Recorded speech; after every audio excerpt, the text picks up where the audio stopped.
routine has been one of the toughest challenges, and then obviously getting comfortable with the system. You know what I'm saying? Like, it's good to talk about, you know, how it fits myself, but obviously being out there every single day, you have to keep growing and keep learning in that system. So those are just the ups and downs of having good practices, bad practices, learning through mistakes, and success is the beauty. So yeah. For you too, man. Things like that. I'm asking for players. This will just I strive to get better at. through preseason practices. Just to this point, who surprised you? Yeah, I think the freshmen as a whole, you know, just being able to step into practice, get a lot of reps, and keep it competitive has been a big help to us. Obviously, because iron sharpens iron, so everybody in competing, there's no way we can be the best team possible. So just that group, man, they're really mature. They come into work every single day, and that's all you can ask for freshmen. So. Last year, it's like, how do you see yourself go from when you came to this program this year to where you are now at the beginning of the season? Yeah, I think I'm starting to figure it out. Pick my spots better, when to play fast, when to play slow, and kind of just see myself form a role in a sense. You know, obviously in the summer you don't really know, but I've been able to just learn the system more and more every single day, and know when to be aggressive, but maybe not, and just play with a different type of pace. So it's been fun. Thank you, boss. That's it. Yeah, There's a lot of guys that have ever turned down in practice, North Carolina to come here.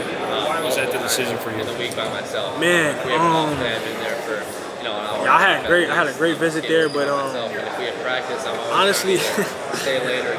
I wanted to play in the Big Ten first and foremost. That was important to me. So finding a school that kind of suited what I wanted to do in terms of as a player. Obviously, the pace here, the ball screens, the assets that we had here already before I got here, Nolan, JB, Jack Janicki, returners.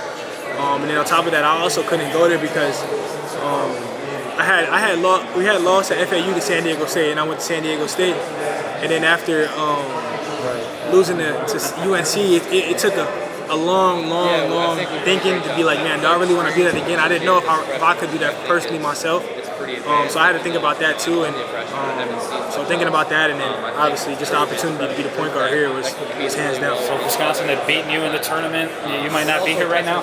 And it could have played a role, you know. Like I was like, dang, like I don't know if I can do that twice, like as a man, you know. So, but I love the opportunities they were granting me UNC. So I had to take a look at it and really have to value what they were saying. Obviously, in terms of my future career and stuff like that. But I feel like Wisconsin was the best place for me. It feels like there has been a shift in terms of types of players they're getting, specifically at guard. Yeah. And obviously I know Johnny Davis wasn't a transfer, but they go from him to AJ Storr to John Tonje last year, and now they got Blackwell, and then yourself. What have you noticed, just maybe from the outside, just in terms of a national perception of this program that for so long was the type of team that wanted to drag people through the mud and make it ugly, and now you see them scoring 80 points a game, setting program record for threes, and it feels like you guys might be even faster this year. Yeah, I mean that was kind of the selling point for me, man. Like when I entered the transfer portal, one of my guys was like, man, like Wisconsin wants you. I'm like, Wisconsin? Like, yeah, like this ain't the same Wisconsin. You gotta do your homework on this Wisconsin. So I did my homework on that, on Wisconsin, the new Badgers, how they was flying up and down the floor, shooting all these threes, and I was like, okay, I can kind of dig this right here, and I kind of had my mind made up in a sense. I was like, I just gotta go on this visit and see how it is, and then obviously coming out here, I was shocked. Dang, I thought it was cornfields out here, but it was a city-like feel, so I was just really happy about that. And then, like you said, after I did my homework, I learned about all the different type of guards they had and the guys who transferred in and their type of success. But I mean, obviously, not to compare myself to any of them, but just the opportunity, to step right in and have a big role is important to me. Who was the guy that turned you on to Wisconsin?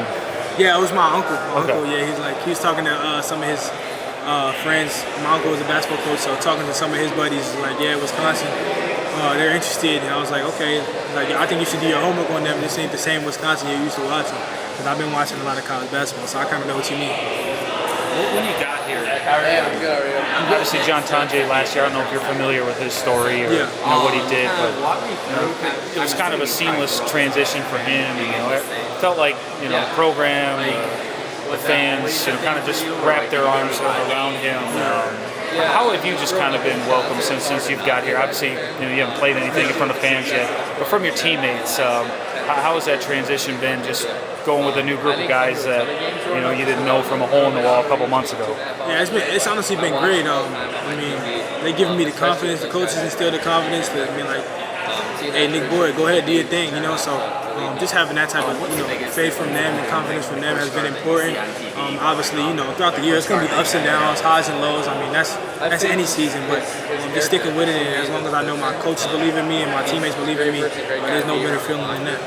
Dusty May had this program's number last year, went 2-0, including the Big Ten title game. They kind of told you they need you to be the kryptonite to slow him down. I hope so. I mean, I want to be every Big Ten team, but it would be even special to play against coach and get a good win. So I'm looking forward to that game. But every Big Ten game is kind of what I wanted, to be at the highest level and compete. So it makes it even better to play against him, but it's going to be tough. Obviously, San Diego State's a really good program. It's not like anybody would consider it really low major ball, but going from there to the Big Ten, what's just been the biggest difference or hurdle for you? I think we played really physical at San Diego State, so the physicality hasn't been that much of a difference. But just being around, I don't even know. I mean, I feel like we had great players at San Diego State too, but the talent level is really high here. Obviously, throughout the conference, there's no easy day, easy night. So that's something I got to be prepared for, and I'm looking forward to. Kind of like the Mountain West is a good conference, but obviously it doesn't compare the top to bottom to the Big Ten, and that's something we're gonna have to be ready for.